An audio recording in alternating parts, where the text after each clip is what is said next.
Hello there YouTube, it's your boy B3, back with another kicking graphic novel review. Today we're looking at more Image Comics massive verse stuff with Radiant Red, Volume 1. This is the Radiant Red miniseries with a little bit of Radiant Black in it. So, quick read up at the back of the book. To her students, Satomi Son is a diligent middle school teacher. To her fiancé and parents, she's the rock of the family. To the world, she's Radiant Red, bank robber turned matter-absorbing superhero, who in Chicago's criminal underbelly comes calling, not to mention the nosy reporter on her doorstep and the $2.5 million in cash hidden in the air vents of her house. She's going to have to decide who she is, and quickly, before the world chooses for her. From writer Cherish Chin and all-star art team David Lafuente from Ultimate Comics Spider-Man and Miquel Muerto from Something is Killing the Children, which I really need to read, comes a standalone story from the world of the Image Comics smash hit Radiant Black. Collects Radiant Black number 6 and Radiant Red 1 through 5, plus supplementary material. And I think the 6 is actually just an excerpt from 6. It's not the entirety of 6, I don't think. But it's a superhero science fiction Henshin Hero Tokusatsu book, rated T for Teen from Image Comics. Yeah, it's a good book. The art freaks me out a little, which I'll get to, but it's a good book. You know, you've got the prologue in the beginning, which is basically her origin story. You know, she's kind of the rock of her family, but her boyfriend is a gambling addict, and he spends all his money and all her savings. Like, he forges her signature, steals her savings and stuff, so she gets the Radiant, and out of desperation, robs some banks. And that's what was in Radiant Black volume... Was it in volume 1 or 2? I don't remember which one it was in, but we've reviewed both volumes 1 and 2, so you can check that out.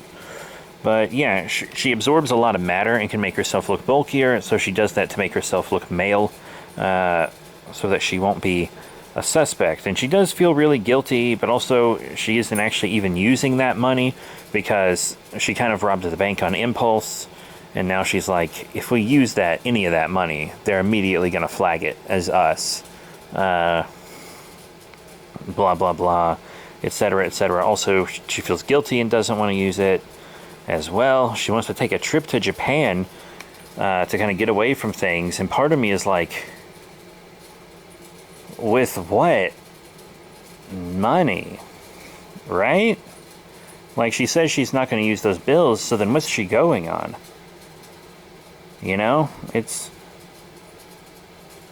very odd. And also there's one point where her sister says she's only going to Japan because of her breakup with Owen. And she says, of course I'm only going to Japan because of my breakup with Owen. But they're still living together. They're still seemingly sleeping in the same bed. And she, like, formally breaks up with him at the end of this book. So, when does she break up with him? That seems to be a continuity error, in all honesty. Does she break up with him and they're, like, what exactly are... I know there are people that break up and still live together and stuff. I know that exists. I know people who are currently doing that right now. But they need to... But that's why at the end it's weird, because she, like, seems to finally really formally break up with him in the end, and it's like, you just told us they were broken up. It's odd. Then Shift shows up at her school. You know, Shift is kind of the arch nemesis of the Radiants. He's green, he phases through things, and his powers are powered by their powers. And he's sort of blackmailing her into being a criminal with him. And there's this woman there, and she's like, we need you for a heist, and we can swap out the millions you stole for clean bills so that they can't be traced back to you. And she's like, I'm not going to do that. And then those people are like, yeah, you are, because we know who your family is, so you're definitely going to do it. We have so much dirt on you, and we can do more than just hurt you. And then she's like, okay, I'll do one job. And they're like, you can't just do one job. But they finally agree to let her do just one job, and it's to steal this fancy mercury that's like way more toxic than regular mercury. And Shift clearly has a crush on her the whole time. Or at least he wants to smash. But she's supposed to absorb this mercury because at room temperature it'll immediately start evaporating. She's supposed to steal this mercury and kind of hold it in her form to transport it. But there's also this reporter poking around, you know, trying to find out who Radiant Red is. And the reporter thinks it's her boyfriend. But it's not. It's clearly her, right? We know that. But she absorbs everything. And now I want to talk about one thing with the art is the inconsistency of when she absorbs things. Sometimes when she absorbs things and adds them to her mask, they become red to match her outfit. And sometimes they keep their former color. Why? In the Radiant Black book, the specific Radiant Black title, it always seems to turn red. In this book, sometimes it turns red to match her, and sometimes it doesn't. Why? When she absorbs the mercury, it stays the kind of silvery color. It's a really cool form. The mercury form is really rad, and I liked it a lot. But still, the inconsistencies, I'm not understanding them entirely. But yeah, you know, she has the mercury, and the bad guys kind of play their hand a little too soon. And they're like, you're going to work for us for much longer than one job. That isn't how this works. And they make her shake hands. And when I saw her go to shake the bad guy's hand, I was like, she's about to kill these mofos with the mercury. And of course she did. They really should have given her this ultimatum before... they should have given her this ultimatum... I can't speak. They should have given her this ultimatum after they procured the mercury.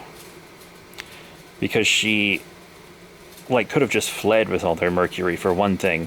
But also she used it to poison them, which was really cool.